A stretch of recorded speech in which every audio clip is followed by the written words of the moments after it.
지금 우리는 여러 가지 시대를 살아가고 있죠. 그 시대를 부르는 이름 또한 되게 다양합니다. 뭐 정보화 시대, 인공지능의 시대, 또 메타버스의 시대, 이렇게 굉장히 다양하게 불리는 그 시대를 저와 여러분은 살아가고 있습니다.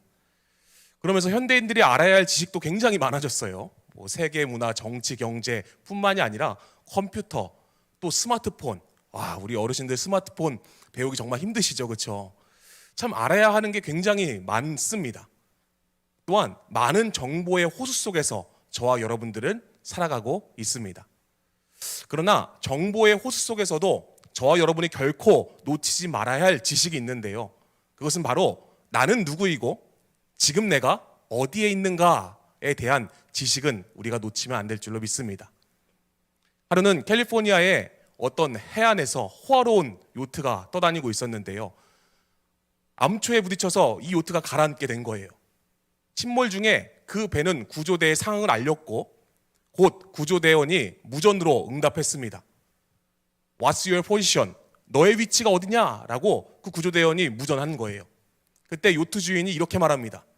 나는 유명한 은행의 은행장이야. 빨리 구하러 와. 이렇게 무전이 끊겼다고 합니다. 결국 무전은 끊겼고 이 배는 침몰 당하게 되었다라는 일화가 있습니다. What's your position? 이 말을 잘못 알아듣고 그는 평소에 생각한 대로 자신의 사회적인 위치를 이야기한 것이죠. 하지만 구조대원이 물어본 위치는 그런 위치가 아니라 지금 내가 어디에 있는가? 그것을 물어봤는데 이 사람은 잘못 알아듣고 잘못된 위치를 말함으로써 결국 생명을 잃었다라는 일화가 있습니다. 인생에서도 무엇보다도 중요한 것은 지금 내가 어디에 있는가가 더 중요한 것입니다.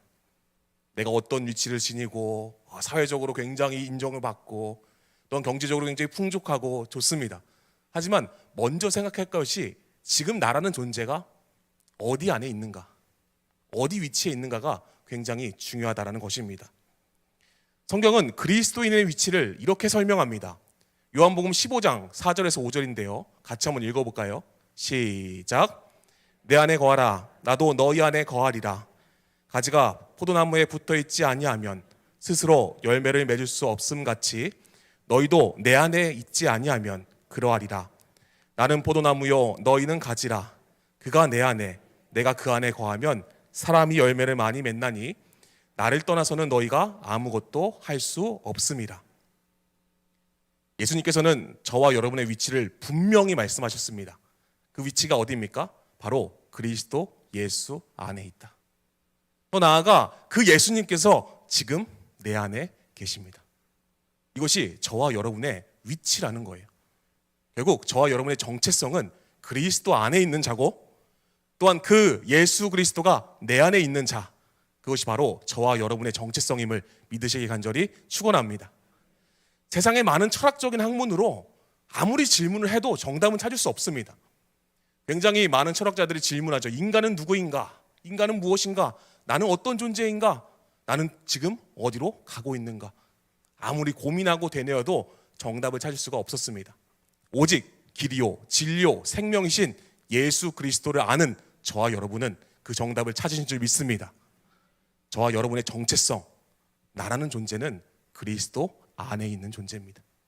또한 내 안에 그리스도께서 계십니다. 그러므로 나는 죽고 예수님이 주인 된 것, 그것이 바로 그리스도인 저와 여러분이라는 사실을 믿으시기 간절히 축원합니다. 이 그리스도 안에서, 그리스도 예수 안에서라는 표현이 굉장히 중요한데요. 이 표현을 성경에서 제일 많이 사용한 사람이 있습니다. 바로 사도 바울입니다. 이 사도 바울은 그리스도 안에서라는 표현을 통해서 자신의 신학을 드러냈는데요. 바울 서신의 164회를 사용합니다. 굉장히 많이 사용해요. 그렇죠?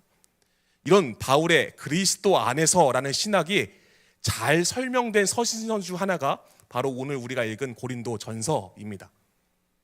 이 고린도 전서는 고린도에 있는 교회에 보낸 바울의 첫 번째 편지인데요. 이 고린도란 지역은 특징이 있습니다. 그리스 남부를 대표하는 3대 도시 중 하나라는 것이죠. 아테네, 스파르타와 더불어 그리스 남부를 대표하는 3대 도시 중 하나였습니다. 부와 학문의 도시였고요. 사치와 방종, 타락의 도시가 바로 이 고린도였습니다. 얼마나 성적으로 문란했는지 당시 그리스에서 코린티아제스티아라는 고린도인이다라는 말은 문란하다, 간통하다라는 속어가 되었습니다. 야, 너 고린도인 같아. 이러면 그 사람은 문란하고 간통한 사람이다라고 통용될 정도로 굉장히 이 도시는 성적으로 타락한 도시였고 부패한 도시였습니다. 고린도에 있는 아프로디테 신전에는 1000명의 공창이 있었고요. 간음을 하고 성관계를 맺었습니다.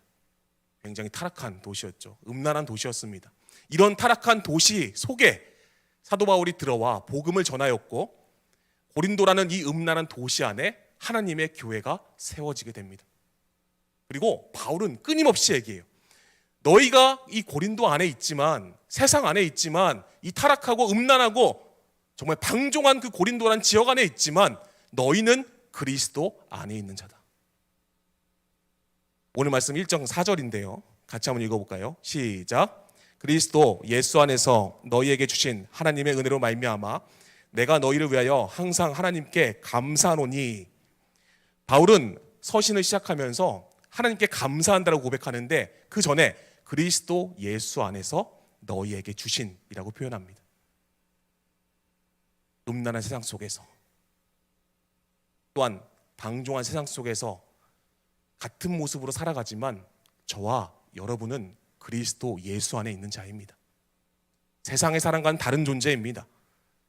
우리의 영역은 주님 안에 있고 또한 우리의 주권은 주님 나라에 있음을 기억하시길 소원합니다. 사도 바울은 그리스도 예수 안에 있는 자였고 또한 고린도 교인들 역시 세상 속에서 그리스도 예수 안에서 있는 자로서 그 믿음을 잘 지켜나갔다는 것을 믿으시는 저와 여러분들에게 간절히 축복합니다. 그래서 저는 오늘 말씀을 통해서 그리스도 예수 안에 있는 것이 무엇인지, 또한 그리스도 예수 안에 있는 자들이 어떻게 살아가야 할지에 대해서 함께 말씀을 통해 살펴보므로 저와 여러분의 삶이 그리스도 예수 안에 있길 소원하고 더 나아가 궁극적으로 그리스도 예수가 우리 안에 있는 삶을 살아가시는 복된 인생이 되길 간절히 축원합니다. 그래서 오늘 말씀의 제목을 그리스도 예수 안에서라고 잡고 하나님의 귀한 은혜를 나누겠습니다. 첫 번째로 그리스도 예수 안에서 우리에게 그리스도의 증거가 견고해집니다. 오늘 말씀 6절 말씀인데요. 그리스도의 증거가 너희 중에 견고하게 되어 라고 말씀하고 있는데요. 이 그리스도의 증거라는 말을 원문으로 보면 그리스도에 대한 우리의 증거라는 뜻입니다. 바울이 4년 전에 고린도에 머물면서 예수 그리스도의 십자가 복음에 대해서 증언하는 것이 바로 그리스도의 증거라는 거예요. 한마디로 예수 그리스도의 십자가 복음이 바로 그리스도의 증거다라고 바울은 고백하고 있는 것입니다. 이것이 견고하게 되었다라고 말씀하는데요. 이 견고케 되어 에베바이오데라는 말은 그것이 확고하게 되었다라는 의미를 지닙니다. 너무나 확고하게 되었다라는 그런 강조의 의미를 같이 함께 지니고 있어요. 본절에서 강조되고 있는 게 누구죠? 바로 그리스도. 그 그리스도가, 그 그리스도의 십자가 복음이, 그 증거가 견고하게 되었다. 너무나 견고하게 되었다. 그 어떤 상황에도 흔들리지 않게 견고하게 되었다라고 바울은 고백합니다. 간절히 말하는 것은 저와 여러분 안에 예수 그리스도의 복음이 견고해지시길 축복합니다. 더 나아가 그 견고함과 확고함으로 나를 십자가 앞에 세워가는 인생이 되길 간절히 축원합니다. 이를 통해 내가 먼저 세워지고 또한 우리 가족이 예수 그리스도의 복음으로 견고히 세워지는 축복의 가족이 되기를 예수님의 이름으로 간절히 축원합니다. 우리 안에 그리스도의 증거가 견고하게 되었다고 하는데 한번 질문 드리고 싶습니다. 여러분 안에 복음이 견고하십니까? 여러분 안에 그리스도의 증거가 견고하십니까? 이 사실에 대해서 제가 두 가지 책을 소개하려고 하는데요. 첫 번째 책은 워렌 위어스비 목사님이 적은 책이에요. 이 워렌 위어스비 목사님은 세계적인 복음주의 설교자 중 한 명인데요.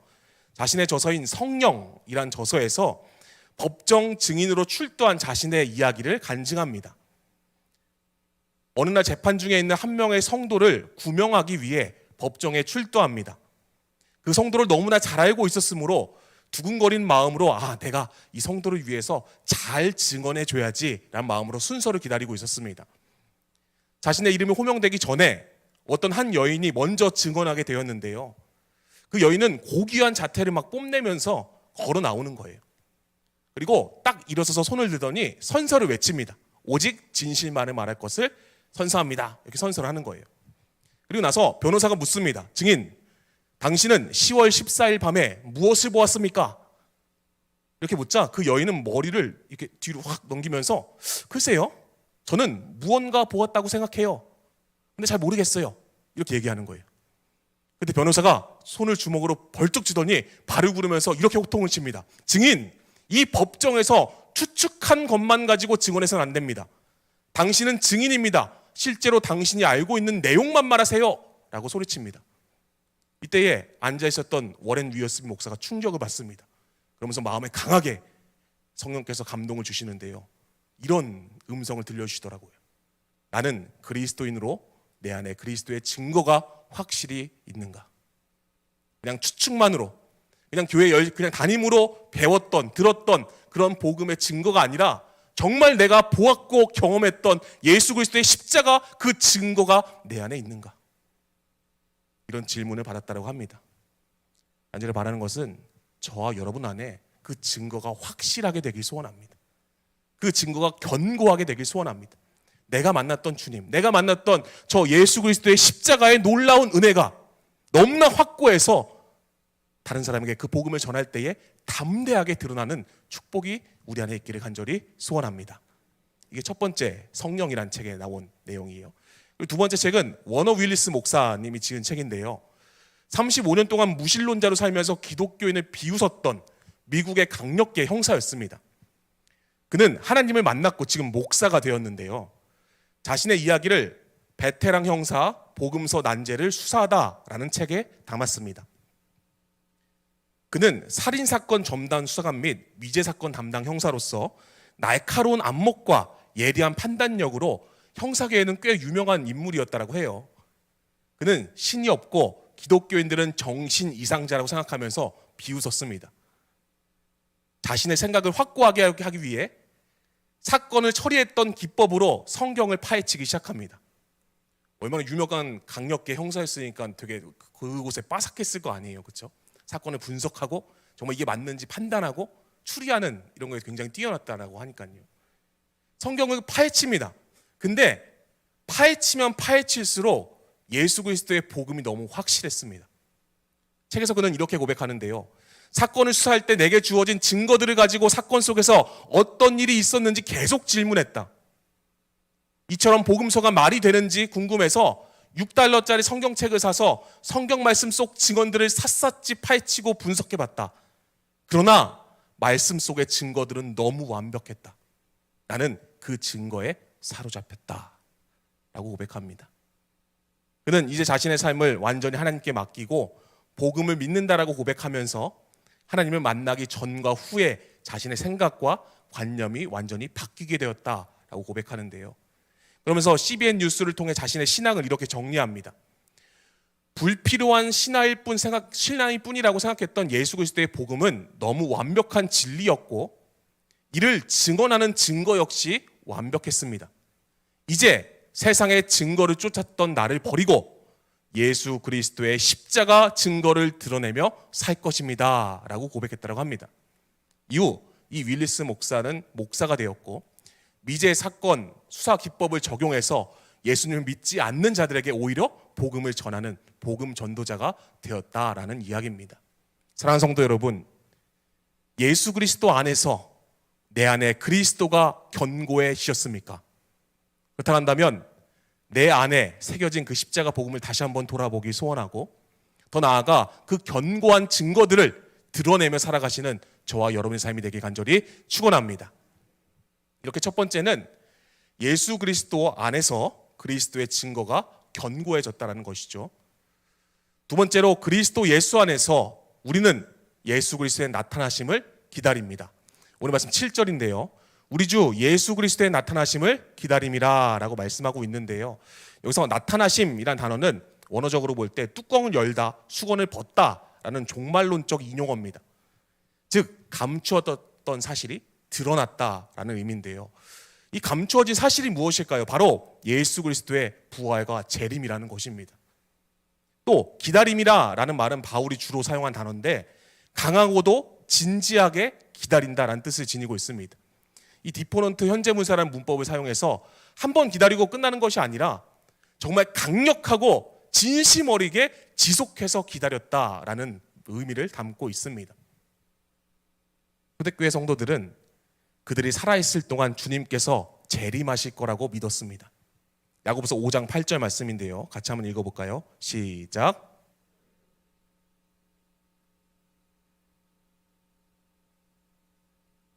정작 그들은 핍박과 박해의 상황 속에 처해 있었고 죄악으로 가득 찬 세상 안에 놓인 상황이었지만 그리스도 예수 안에 있었기 때문에 주님께서 다시 오실 거라는 확신 안에 살아갔던 것이 바로 이 초대교회 교인들이었다는 것입니다. 간절히 바라는 것은 저와 여러분의 삶도 주님 오실 날을 기다리며 살아가는 복된 인생이 되기 간절히 축원합니다. 1세기 초대교회 성도들은 항상 마라나타를 고백했다고 합니다.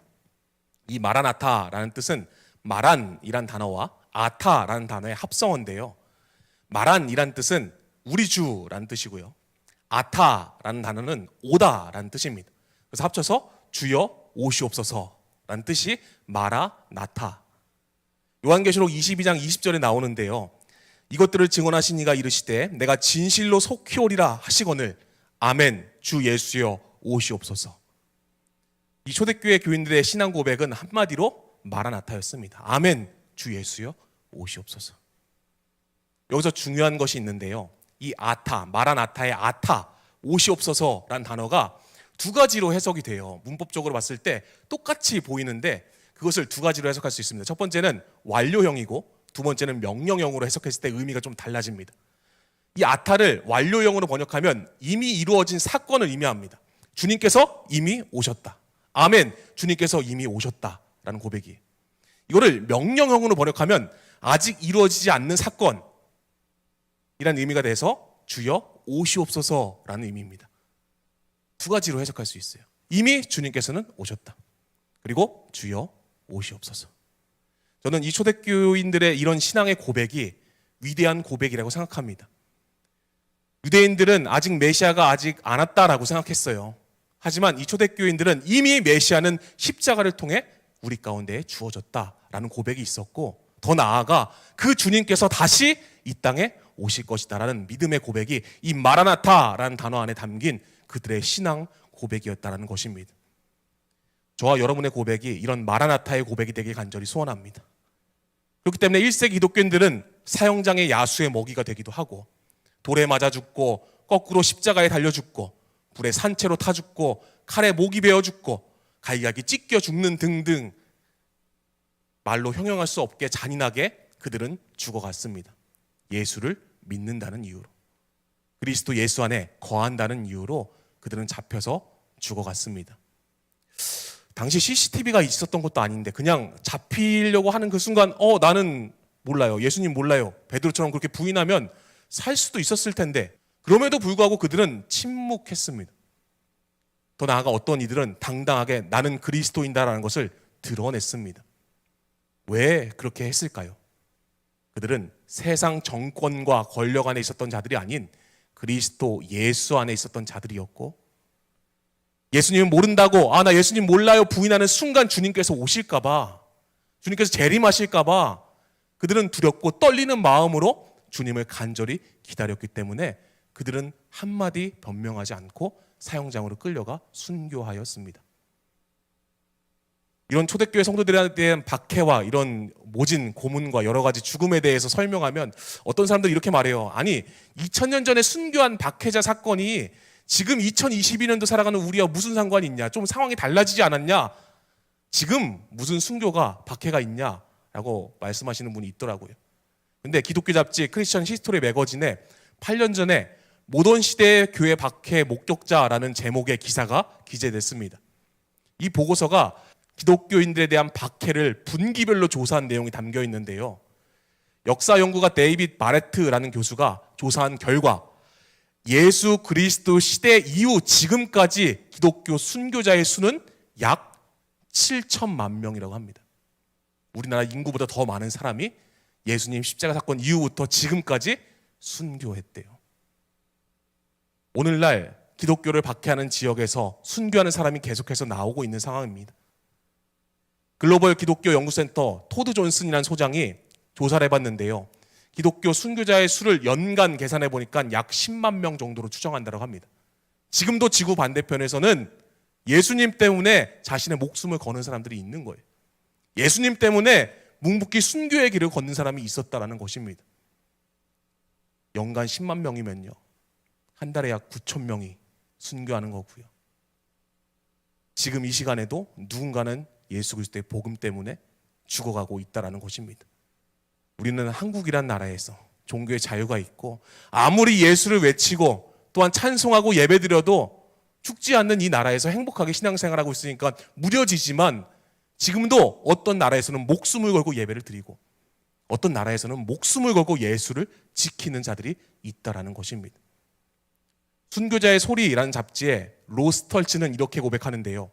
오늘날 기독교에 대한 박해는 현실의 일부분이며 그럼에도 불구하고 서구의 많은 기독교인들은 이를 부인하거나 무시하고 있다라고 현실을 지적합니다.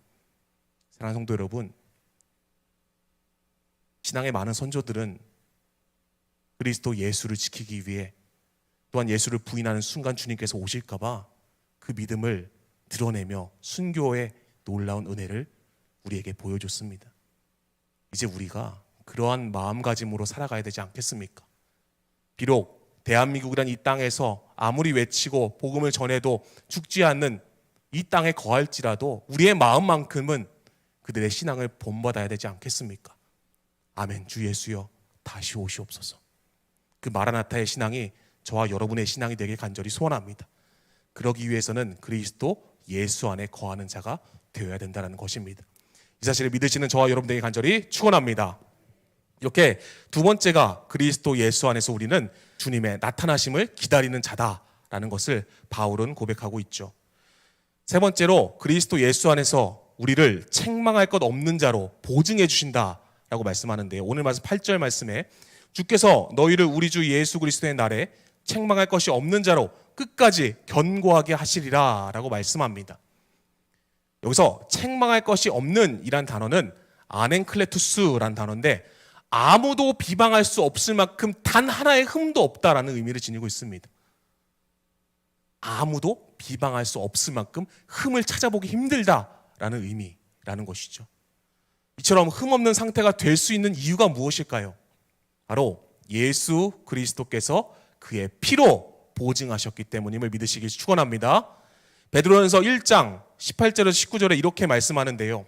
너희가 알거니와 너희 조상이 물려준 헛된 행실에서 대속함을 받은 것은 은이나 금같이 없어질 것으로 된 것이 아니요 오직 흠없고 점없는 어린 양 같은 그리스도의 보배로운 피로 된 것이니라. 아멘. 그리스도 예수 안에 있는 자들은 그리스도 예수의 피로 보증받은 자들입니다. 그들은 책망할 것이 없는 자로 주님께서 끝까지 붙들어 주신다라는 것이죠. 이 사실을 믿으시는 저와 여러분에게 간절히 축원합니다. 주님의 그 피로 보증받은 우리는 어떻게 살아가야 합니까? 어떠한 마음가짐으로 살아가야 할까요? 제가 말씀을 준비하면서 재밌는 걸 조사했는데요. 여러분 명품 좋아하십니까? 명품 좋아하세요? 네, 싫어하는 사람은 없을 것 같아요. 그렇죠? 시장 조사 업체 유로모니터에 따르면 2015년도에요. 좀 기간이 있죠. 국내 명품 시장의 규모가 약 12조 원이라고 합니다. 엄청나죠. 근데 2020년 국내 명품 시장의 규모가 약 15조 원이니까 굉장히 많이 상승했죠.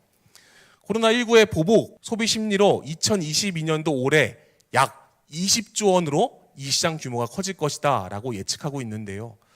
굉장히 많은 그 명품을 사는, 구입하는 그런 비용의 시장이 점점 커지고 있다는 것을 알 수 있습니다. 이것과 발맞춰 짝퉁 시장도 규모가 증가하고 있다고 합니다.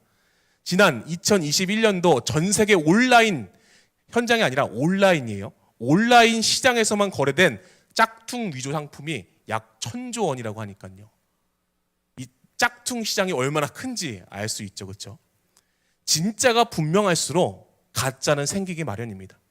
진짜가 존재할수록 가짜는 더욱더 많이 생겨나기 마련이라는 것이죠. 이 명품과 짝퉁을 구별하는 유머가 있어요. 첫 번째, 비 올 때 머리에 쓰고 뛰는 것은 짝퉁, 비 올 때 가슴에 품고 뛰는 것은 명품이랍니다. 두 번째, 남편이 웃으면서 생일 선물이라고 주는 것은 짝퉁. 침울한 표정으로 주면 명품. 세 번째, 가족 모임에 들고 가는 것은 짝퉁. 동창회 때 들고 가는 것은 명품. 마지막 네 번째, 새벽 기도 때 들고 가는 것은 짝퉁. 낮 예배 때 꼭 챙겨가는 것은 명품이라고 합니다. 네, 명품과 관련된 우스갯소리 유머지만 참 뼈가 있는 말인 것 같아요. 그렇죠?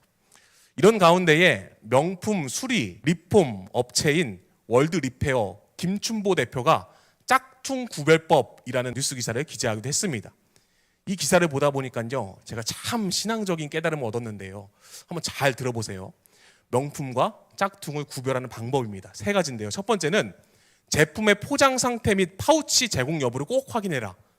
정품, 명품은 최고급 포장재를 활용해서 포장이 되었다고 합니다. 또 제품의 오염과 훼손을 막기 위해 전용 보관, 주변 용품 및 파우치를 꼭 제공한다고 해요. 이는 추가 비용이 들지 않는 기본 옵션이기 때문에 그것이 있는지 한번 확인해봐라. 우리의 신앙의 모습도 역시 이와 같습니다. 로마서 13장 12절 14절인데요. 우리가 같이 한번 읽어볼까요? 시작. 밤이 깊고 낮이 가까웠으니 그러므로 우리가 어둠의 일을 벗고 빛의 갑옷을 입자.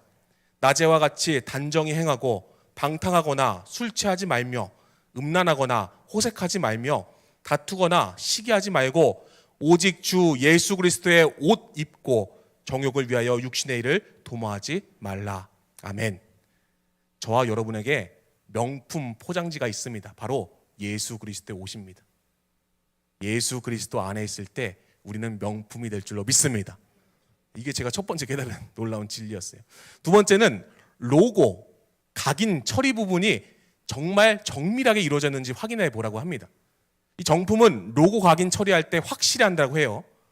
브랜드마다 약간 다르지만 훼손되지 않게 낙인이나 제대로 된 처리를 한다고 합니다. 짝퉁은 이와 반대로 정확한 글씨체로 되어 있지 않고 조악하거나 삐뚤빼뚤 되어 있는 경우도 있고요. 또 스티커 같은 조잡한 재질로 되어 있어서 손톱으로 긁으면 금방 훼손되는 경우도 있다고 합니다. 이게 정품과 짝퉁의 차이예요. 근데 우리에게도 분명히 새겨진 각인이 있습니다. 갈라디아서 6장 17절인데요. 이후로는 누구든지 나를 괴롭게 하지 말라. 내가 내 몸에 예수의 흔적을 지니고 있노라. 아멘. 내 안에 확실한 정품 로고가 무엇입니까? 바로 예수 그리스도의 흔적입니다. 예수 그리스도의 흔적, 그 예수 그리스도의 십자가가 이미 내 안에 새겨졌다라는 것입니다. 우리는 명품 중에 명품입니다. 우리는 예수님짜리 인생입니다. 왜냐하면 그 십자가가 우리 안에 깊게 새겨져 있기 때문임을 믿으시는 저와 여러분들에게 간절히 축원합니다. 두 번째 제가 깨달은 거예요. 마지막 세 번째입니다. 제품 보증서와 시리얼 넘버를 반드시 확인하라고 합니다. 이 명품을 구입하다 보면 보증서를 제공하는데요. 명품 브랜드일수록 보증서가 굉장히 철저하게 준비됐다고 합니다.